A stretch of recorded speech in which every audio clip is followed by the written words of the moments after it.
बच्चों, आप सभी का स्वागत है आपके अपने YouTube चैनल केजे रिवोल्यूशन में। ओके, तो आज की वीडियो हमारा लेक्चर 5 है लिमिट का डिस्कशन का। इसमें हम देखेंगे हमारा नेक्स्ट मेथड। हमने अभी तक डायरेक्ट सब्स्टिट्यूशन मेथड को चेक कर लिया था और उससे रिलेटेड क्वेश्चनों को भी देख लिया था। अब इस मेथड में हम देखेंगे फैक्टराइजेशन मेथड, ठीक है ना, फैक्टराइजेशन मेथड के बारे में। और ये टाइप किस फॉर्म का मोस्टली होता है? 0/0 फॉर्म का होता है। तो यहाँ से अब क्या लिखा है इसके बारे में अभी डिस्कशन करेंगे। पहले समझ लीजिए, तब आपको 2 मिनट में क्लियर हो जाएगा क्या है कैसा है, ठीक है ना। सबसे पहले ये देखिए कि फॉर्म क्या है, 0/0। इसका मतलब क्या हो गया कि आपके जरूर ही आपको कौन मिलने वाला है, कोई ना कोई फ्रैक्शन मिलेगा। तो लेट अस से क्वेश्चन है आपके, limit x tending to 1 x² - 1 upon x - 1। Okay, then अगर आप इसमें डायरेक्ट सब्स्टिट्यूशन मेथड लगाते हैं, ठीक है ना, direct substitution limit direct substitute करते हैं, तो करिए आपको क्या मिल रहा है। यहाँ पर आप करें 1 का square minus 1 upon 1 minus 1 is equal to 0/0। Then ये तो आपको इनडिटर्मिनेट फॉर्म मिल गई, मीनिंगलेस है, इसको कैसे सॉल्व करेंगे। अब इसके बाद क्या कर सकते हैं, तो अगर आप देखें तो x इज इक्वल टू 1 अगर हम पुट कर रहे हैं तो a भी आपका एक पॉलिनोमियल है और a आपका लीनियर फैक्टर है। तो इसका मतलब कि जो आपका ऊपर न्यूमरेटर में है और डिनोमिनेटर में है, वहां पर आपका x - 1 निश्चित ही आपका एक कोई क्या होगा, फैक्टर होगा। देख सकते हैं इसमें भी x - 1 फैक्टर मिलेगा, इसमें भी x - फैक्टर बनेगा, इसलिए वो दोनों को क्या बना दे रहा है, 0 बना दे रहा है। डिनोमिनेटर को भी और न्यूमरेटर को भी 0 बना दे रहा है। अब इसको क्या कैसे सॉल्व करें, तो सबसे पहले हमें कुछ प्रोसेस करके फैक्टराइजेशन करके उस कॉमन फैक्टर को जो न्यूमरेटर और डिनोमिनेटर को क्या बना रहा है, 0 बना रहा है, उन दोनों को कॉमन फैक्टर को कैंसिल करना पड़ेगा। उसके बाद हम फिर डायरेक्ट सब्स्टिट्यूशन मेथड को फॉलो करेंगे।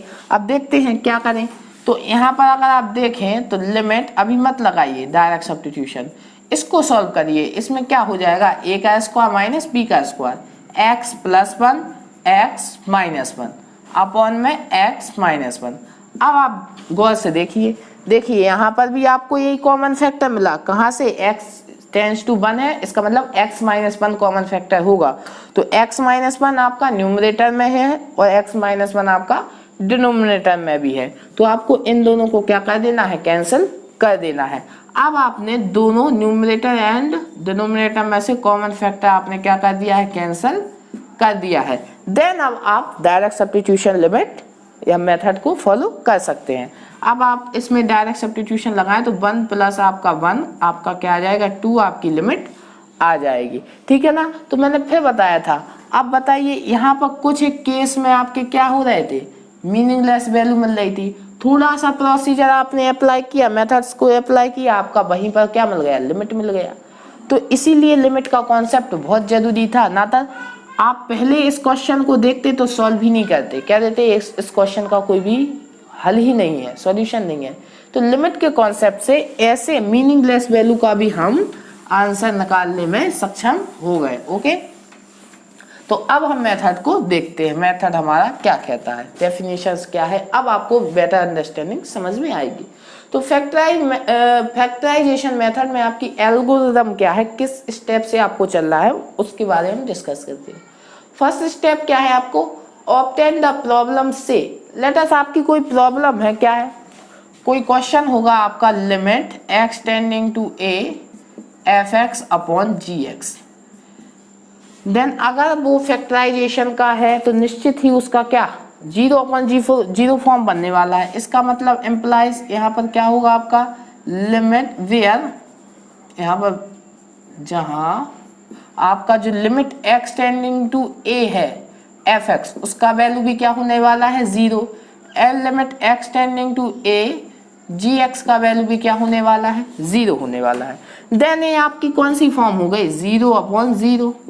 अब क्या करें, जब भी ऐसा कोई भी फ्रैक्शन हो और फॉर्म लिमिट लगाने पर आपका 0/0 बन रहा है, देन सबसे पहले हम क्या सोचेंगे, फैक्टराइजेशन मेथड के बारे में सोचेंगे। ओके, तो फैक्टराइज सेकंड स्टेप इसमें क्या है, factorise F X and G x.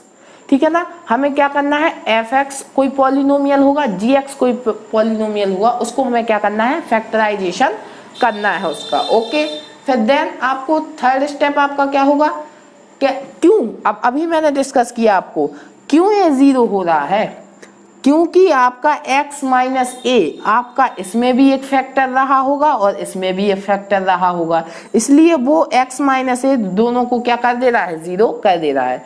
अगर x बराबर a रखने पर कोई भी फंक्शन आपका जीरो वैल्यू दे रहा है, इसका मतलब सिंपल है कि x माइनस ए उसका जरूर कोई ना कोई फैक्टर है। इसका सिंपल मतलब छोटी क्लास से हम पढ़ते आए हैं, इसका यही मतलब है। ठीक है ना, तो अगर x टेंडिंग टू a हम लगा रहे हैं और एफ एक्स भी हमारा जीरो दे रहा है, जी एक्स भी जीरो दे रहा है, तो इसका सिंपल मीनिंग क्या है कि एफ एक्स में भी आपका x माइनस ए फैक्टर है और जी एक्स में भी x माइनस ए फैक्टर है। देन हम क्या करेंगे, एफ एक्स का फैक्टराइजेशन करेंगे और जी एक्स का फैक्टराइजेशन करने के बाद हम कॉमन फैक्टर को कैंसिल आउट कर देंगे और उसके बाद हम डायरेक्ट सब्स्टिट्यूशन का मेथड फॉलो करेंगे। इतना चीज क्लियर हुआ। ठीक है, तो सेकंड स्टेप हमारा क्या है, factorise F X and G X. Okay, फिर थर्ड स्टेप में आपको क्या करना है, cancel out the common factors.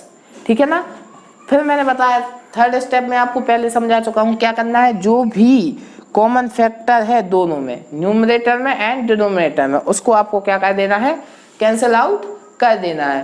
Then fourth step आपका क्या है, use direct substitution method to obtain the limit. अब लिमिट फाइंड करने के लिए, क्योंकि जो भी फैक्टर हमें दिक्कत दे रहा था, जो भी आपको डिनोमिनेटर एंड न्यूमरेटर को क्या बना रहा था, जीरो बना दे रहा था, उसको हमने कैंसिल आउट कर दिया, इसलिए अब हम डायरेक्ट सब्स्टिट्यूशन मेथड का यूज कर सकते हैं और हमारी लिमिट फाइंड हो जाएगी। ओके, तो अब कुछ एक फॉर्मूलाज हैं, उन्हें आप देख ले, उसके बाद हम क्वेश्चंस को अप्लाई करेंगे। ओके, तो फॉर्मूला क्या है आपको पता होगा, सम यूजफुल रिजल्ट है, ए स्क्वायर माइनस बी स्क्वायर आपको पता है, ए प्लस बी ए माइनस बी के इक्वल, ए क्यू माइनस बी क्यू भी आपको पता है क्या होता है, ए माइनस बी कोष्टक में a square plus A b plus B square, and a cube plus b cube क्या होता है आपका, a plus b a square minus a b plus B square. Then आपका फोर्थ क्या है, a की पावर 4 माइनस p की पावर 4। इसको मैंने डायरेक्ट लिख दिया, आपको यहाँ पर सॉल्व करके भी बता देता हूँ। a की पावर 4 b की पावर 4 को आप किस प्रकार से लिख सकते, a स्क्वायर का whole square minus b square का होल स्क्वायर। इसमें आप a square minus b square का फॉर्मूला अप्लाई करें तो a square plus b square आएगा और a square minus b square आएगा। देन अगेन इसमें आपका a square minus b square का फॉर्मूला अप्लाई हो जाएगा, तो a है आपका a square plus B square, इसमें अप्लाई करें तो a plus B and a minus B आपका अप्लाई हो गया। तो इसी के इक्वल ये फार्मूला आपका डायरेक्ट लिखा होगा। ठीक है ना, देख सकते हैं आप। अब मैंने इसके बारे में भी आपको क्लैरिफिकेशन अभी हाल दिया है। क्या दिया है, if F alpha is equal to zero, मतलब एक्स की वैल्यू अगर हमने अल्फा पुट करी किसी फंक्शन में और जीरो मिल गया, देन उसका मीनिंग क्या है कि x minus alpha is a factor of F x. अभी डिस्कस किया है क्या है कि अल्फा आपका एफ एक्स का एक कोई फैक्टर रहा होगा। ओके, तो आइए अब हम क्वेश्चंस को डिस्कस करेंगे। ठीक है ना, तो फैक्टराइजेशन मेथड कुछ नहीं है, बहुत इजी मेथड है। फिर से मैं आपको एक बार रिवाइज करा देता हूँ। क्या है, अगर आपने कोई एक फ्रैक्शन है उसमें आपने डायरेक्ट सब्स्टिट्यूशन का मेथड यूज करके, सबसे पहले आपको डायरेक्ट सब्स्टिट्यूशन ही मेथड सोचना है, और अगर आपने लगाया और आपको फॉर्म क्या मिल गई, 0/0, देन हम उसको मीनिंगलेस है सॉल्विंग करेंगे। फिर हम किस मेथड पे आएंगे, फैक्टराइजेशन मेथड पर आएंगे। फिर आपको क्या करना है, अगर ये फॉर्म मिल गई तो आपको क्या करना है, सेकेंड स्टेप आपको न्यूमरेटर एंड डिनोमिनेटर का क्या करना है, फैक्टराइजेशन करना है। उसके बाद जो भी आपका कॉमन फैक्टर हो उसे आपको कैंसिल करना है, जो आपका जीरो बना रहा है। ठीक है, तो उसे कैंसिल करने के बाद आपको अगेन डायरेक्ट सब्स्टिट्यूशन का मेथड यूज करना है, तो आपको आपकी लिमिट मिल जाएगी। ओके, तो कुछ एक क्वेश्चन है, इनको हम सॉल्व करेंगे। ओके, तो फर्स्ट क्वेश्चन आपका क्या है, देखते हैं। फर्स्ट क्वेश्चन है limit x tending to 2 X square minus 5x plus 6 upon में एक्स स्क्वायर माइनस 4। ओके, अगर आप x टेंडिंग टू 2 लगाए तो क्या आने वाला है, देखिए 4 माइनस 10 प्लस 6, तो 6 प्लस 4 तो आपका प्लस के 10 माइनस के 10, 0 हो गया ऊपर के नहीं हो गया। अब यहाँ पर 2 का स्क्वायर 4 माइनस 4 क्या है 0, तो फॉर्म में आपकी कौन सी है 0/0। तो हम डायरेक्ट सब्स्टिट्यूशन मेथड का भी यूज नहीं कर सकते। अब हमें क्या करना होगा, सेकंड स्टेप आप बताइए कौन 0 बना रहा होगा, निश्चित ही आपका x माइनस 2 है ना, क्योंकि x की वैल्यू आप 2 सब्ट्रैक्ट कर रहे हैं तो a 0 दे रहा, a 0 दे रहा, तो x माइनस 2 इस पॉलिनोमियल का भी फैक्टर होगा और इसका भी फैक्टर होगा, वही आपका दोनों का क्या है कॉमन फैक्टर, उसी को आपको कैंसिल करना है। तो उसको हम कैसे कैंसिल कर पाएंगे, सेकंड स्टेप का यूज करने के बाद। सेकंड स्टेप आपका क्या करता है, फैक्टराइजेशन करें fx का एंड gx का, ठीक है, तो कर लेते हैं, कुछ दिक्कत नहीं है, करें लिमिट x टेंडिंग टू 2। अब न्यूमरेटर का आप करें फैक्टराइजेशन, क्या होगा x square minus 3x minus 2x plus 6 upon इसमें a square minus b square, x square minus 2 का स्क्वायर, ठीक है, तो करा दीजिए लिमिट x टेंडिंग टू 2 हो जाएगा आपका, और यहाँ से आपका x कॉमन, तो x माइनस 3 यहाँ से माइनस 2 कॉमन आ जाएगा, x माइनस 3 यहाँ से बचेगा, एस में आपका x plus 2 and x minus 2 होने वाला है। ओके, अब वहाँ पर ऊपर न्यूमरेटर में आपको अगेन आपको x माइनस 3 क्या दिख रहा है, कॉमन दिख रहा है, तो आपको x माइनस 2 फिर मिलेगा। अब आपका डिनोमिनेटर में भी क्या है x प्लस 2 x माइनस 2, देख लीजिए था दोनों में आपका x माइनस 2 क्या था, कॉमन फैक्टर था, तो इसे अब क्या करना है आपको थर्ड स्टेप में कैंसिल आउट करना है। एंड अब जो आपका फोर्थ स्टेप है उसमें आपको डायरेक्ट लिमिट डायरेक्ट सब्स्टिट्यूशन का फॉलो करना है, तो x माइनस 3 x प्लस 2, तो अब आप इसमें डायरेक्ट सब्स्टिट्यूशन का यूज करें तो आपको आपकी लिमिट मिल जाएगी, करा दीजिए, तो क्या मिलेगा डायरेक्ट सब्स्टिट्यूशन 2 माइनस 3 2 प्लस 2, तो क्या मिला आपको माइनस के 1/4, ये आपकी इस क्वेश्चन की क्या हो गई लिमिट हो गई, ठीक है ना, क्लियर हुआ। आइए आप कुछ एक क्वेश्चन और करते हैं, ठीक है, क्योंकि आपको बेटर अंडरस्टैंडिंग और हो जाए लिमिट पर, ठीक है ना, तो आप लोग ट्राई कीजिए इन क्वेश्चनों को। फॉर्मूलेस आपके मैंने साइड में लिख दिए हैं सारे, आपको जिस फॉर्मूले का भी यूज करना है आप देख के कर सकते हैं। ओके, तो आइए एग्जाम्पल 2 देखते हैं। एग्जाम्पल 2 आपका क्या है, क्वेश्चन 2, तो एग्जाम्पल 2 है limit x tending to 1 x³ minus 1 upon x minus 1, तो आप देखिए डायरेक्ट सब्स्टिट्यूशन कराइए, किस फॉर्म का है आपका 0/0 फॉर्म है। ओके, देन आप क्या करना पड़ेगा, हमें फैक्टराइजेशन करना पड़ेगा न्यूमरेटर का एंड डिनोमिनेटर का, तो कर दीजिए क्या होता है, और कौन सा फैक्टर होगा कॉमन, x माइनस 1 फैक्टर होगा, इसमें भी होगा इसमें, फिर उसको हमें क्या करना है कैंसिल आउट करना है, ठीक है, करिए आप लिमिट x टेंडिंग टू 1, इसका फैक्टराइजेशन a³ माइनस b³, ये है आपका फॉर्मूला, लगाइए क्या होगा a³ minus b³ a minus b a square plus ab plus b square. Okay, यहाँ पर क्या होगा x माइनस 1, देन आपका कॉमन फैक्टर आपको क्या कर देना है कैंसिल कर देना है। अब आपके पास a ही बचा तो इसमें क्या लगा दें डायरेक्ट सब्स्टिट्यूशन लगा दें, तो 1 प्लस 1 प्लस 1 क्या आ गई आपकी लिमिट 3 आ गई। ओके, तो सिंपल है ना, फिर मैं बोल रहा हूँ बहुत सिंपल है, केवल आपके कॉन्सेप्ट क्लियर होने चाहिए तो लिमिट आपको बिल्कुल चमक जाएगा, ठीक है। तो आइए ये आपका सेकंड एग्जाम्पल हो गया, अब देखते हैं थर्ड एग्जाम्पल को। थर्ड आपका क्या है, थर्ड भी आपका इजी एग्जाम्पल है, limit x tending to 4 X square minus X minus 12 की power 18 x³ minus 8x square plus 16x की पावर 9। अब आपको डरना नहीं है पावर देख के, आपको सिंपल काम करना है फैक्टराइजेशन। पहले तो सबसे पहले तो आप डायरेक्ट सब्स्टिट्यूशन कराएं, तो डायरेक्ट सब्स्टिट्यूशन जैसे ही आप कराएंगे तो आप देखेंगे यहाँ पर 16 बना, यहाँ पर -4 बना और यहाँ पर माइनस के 12, तो माइनस के 4 और माइनस के 12 आपका क्या होगा 16 होगा माइनस के, और प्लस के 16 0 बन गया। अब यहाँ पर देखिए 4 का आप जैसे ही क्यूब कराएंगे क्या होता है आपका 4 का क्यूब 64 होता है, ठीक है ना, आप चेक करा लेना, ठीक है ना, 64। और यहाँ पर भी आप सब्स्टिट्यूट कराएंगे तो आपको 0 ही मिलेगा, आप चेक करा के देख लेना, ठीक है।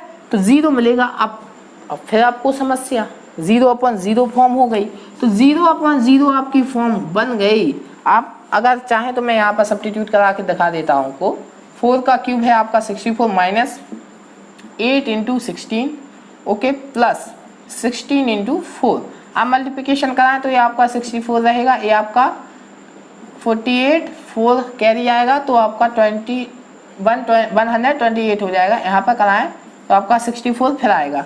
अब इन दोनों को ऐड कराएं तो प्लस के 28 128, तो आपका क्या हो गया, 0 फाइंड हो गया। तो क्या फॉर्म बन गई, 0/0 की फॉर्म बन गई। तो आपको क्या कराना है, फैक्टराइजेशन कराना है।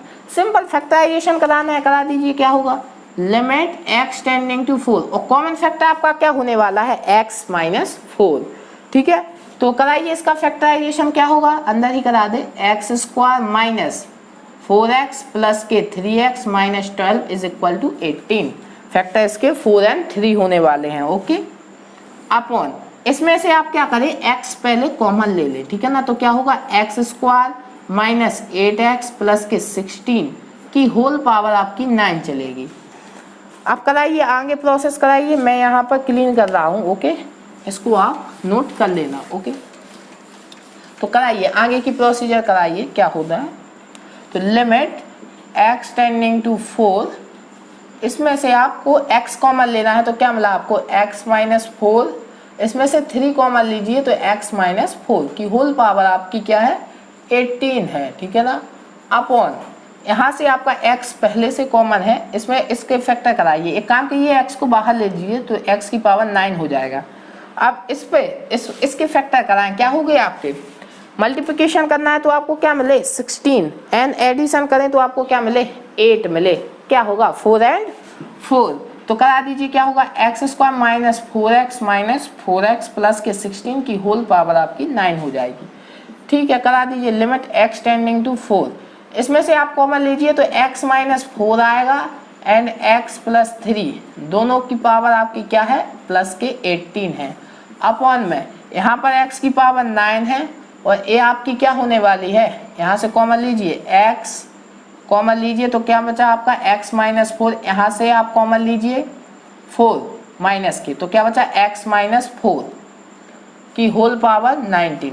अब थोड़ा अगर आप गौर से देखते तो ये आपका क्या लिखा था, यहीं पे मैं अब कैलकुलेशन नहीं कर रहा हूँ, यहाँ पर कर ली तो अब आपको बता देता हूँ। आप ऐसे भी कर सकते हैं, लेकिन आप इसको गौर से देखें तो क्या लिखा है, x - 4 का होल स्क्वायर, ठीक है ना। तो x - 4 का होल स्क्वायर की पावर आपकी क्या थी, 9 थी, और a आपकी x टू द पावर 9 थी। अब आगे मैं इसको सॉल्व करने के लिए इसको क्लीन करता हूँ, ठीक है। आप नोट डाउन कर देना वीडियो को पॉज करके, ठीक है ना। x टेंडिंग टू 4, अब इसको पावर क्या हो जाएगी, इस ब्रैकेट पे भी आपकी 18 इंटू इस ब्रैकेट पे भी आपकी 18 आएगी, x की पावर 9 एंड x - 4 और मल्टीप्लिकेशन होगी तो 18 आएगी। तो कॉमन फैक्टर आपका क्या हो गया, कैंसिल हो गया। देन अब आप इसमें क्या कर सकते हैं, substitution, direct substitution method follow कर सकते हैं। क्या होगा, 4 + 3 की पावर 18 अपॉन 4 की पावर 9, ये क्या हो गया आपकी 7 की पावर 18 अपॉन 4 की पावर 9। अब आप इसको सॉल्व करा लेना, कोई हेडेक नहीं है, ठीक है ना। आप इसको सॉल्व करा ले, आपको आंसर फाइंड हो जाएगा, ओके। तो ए था, ए आपकी लिमिट हो गई। फिर मैंने बताया क्या करना है, सिंपल आपको 4 स्टेप हैं, 4 स्टेप में आपको सॉल्यूशन फाइंड हो जाएगा। फर्स्ट स्टेप में तो केवल आप चेक करते हैं कि ये किस फॉर्म का है, ओके। आपको पता चल जाएगा कि फैक्टराइजेशन का है या नहीं है। अब अगला क्वेश्चन देख लीजिए, बहुत इजी क्वेश्चन है, सिंपल, इसी की तरह है कि नहीं है, सेम एज इट इज। तो ये आप खुद भी कर सकते हैं, लेकिन कुछ जो बच्चे नहीं कर पाएंगे उनके लिए मैं कर देता हूँ again. x tending to 2, limit है x³ - 8 अपॉन x² - 4। लगाइए, इसमें डायरेक्ट सब्स्टिट्यूशन का यूज कीजिए। पहले क्या आ रहा है आपका, 2 का क्यूब आपका 8 - 8 आपका 0, 2 का स्क्वायर 4 - 4 आपका 0। तो फॉर्म आपकी क्या बन गई, 0/0। देन अब हमें क्या कराना पड़ेगा, फैक्टराइजेशन मेथड का यूज करना पड़ेगा, फैक्टराइज कराना पड़ेगा। और कॉमन फैक्टर दोनों में क्या रहा होगा, x माइनस 2 रहा होगा, तभी वो 0 कर रहा है। ठीक है, कराइए फैक्टराइजेशन। तो लिमिट x टेंडिंग टू 2, ए आपका क्या हो गया एक्स क्यू माइनस 2 का क्यू, ए क्या हो गया एक्स स्क्वायर माइनस 2 का स्क्वायर। लगा दीजिए इसमें formula, x tending to 2, side में फॉर्मूले लिखे हैं आप चेक करा सकते हैं। ओके, इसमें A Q minus B Q का क्या होगा x minus 2 X square plus ए बी क्या होगा आपका 2x प्लस बी का स्क्वायर, तो 4 होगा। ओके, बी का स्क्वायर 4 होगा। इसमें x प्लस 2 x माइनस 2, तो कॉमन फैक्टर आपका दोनों से आपको कैंसिल आउट कर देना है। देन आपको क्या लगाना है, लिमिट डायरेक्ट सब्स्टिट्यूशन की हेल्प से लगा देनी है। तो यहाँ पे लगा है 4 होगा, यहाँ पर 2 इंटू 2 4 होगा प्लस 4 अपॉन में ये आपका क्या हो जाएगा 2 प्लस 2 4 होने वाला है। ऊपर क्या हो गया आपका 12 अपॉन 4, तो आपका लिमिट क्या आ गया 3 आ गया। ठीक है ना। तो इस क्वेश्चन की बहुत इजी क्वेश्चंस है ये आपके, कुछ एक ज़्यादा डिफिकल्ट क्वेश्चन नहीं है, आपने देख लिया है। आप जितने चाहे क्वेश्चनों की प्रैक्टिस कर सकते हैं फैक्टराइजेशन मेथड की, केवल और केवल 4 स्टेप का मेथड है ये। 4 स्टेप आपने फॉलो किए, आपको आपकी लिमिट मिल जाएगी। ओके, तो इन मेथडों को आप ध्यान से सीखते जाएं, क्योंकि आगे जाके कोई भी लिमिट का क्वेश्चन आपसे छूटना नहीं चाहिए, कोई भी क्वेश्चन आप कर लेंगे। ओके, तो इन फैक्टर फिर मैंने आपको बताया इनका क्या है 3 स्टेप। 4 स्टेप तो ऐसे ही है कि केवल आपको डायरेक्ट सब्स्टिट्यूशन करना है, लेकिन हाँ 4 स्टेप मान के चलते। फर्स्ट स्टेप में आपको डायरेक्ट सब्स्टिट्यूशन करना है, अगर आपको फॉर्म क्या मिली 0/0, देन आपको सेकंड स्टेप में क्या करना है, न्यूमरेटर एंड डिनोमिनेटर का फैक्टराइजेशन। फिर आपको जो भी कॉमन फैक्टर है उसको कैंसिल आउट करना है। कैंसिल आउट करने के बाद आपको फिर अगेन डायरेक्ट सब्स्टिट्यूशन का मेथड यूज करना है, तो आपको क्या मिल जाएगी, आपकी लिमिट मिल जाएगी। ओके, तो इस वीडियो में यहीं तक, अगली वीडियो में आएंगे कुछ एक नया टॉपिक लेके, नया मेथड लेके। इसके आगे जो भी मेथड आप शायद रेशनलाइजेशन मेथड है इसके आगे उस पर डिस्कस करेंगे। तब तक के लिए अपने आसपास के लोगों से सतर्क रहें, मास्क पहने और देखते रहें केजे रिवॉल्यूशन। केजे रिवॉल्यूशन की तरफ से आप सभी को गुड बाय।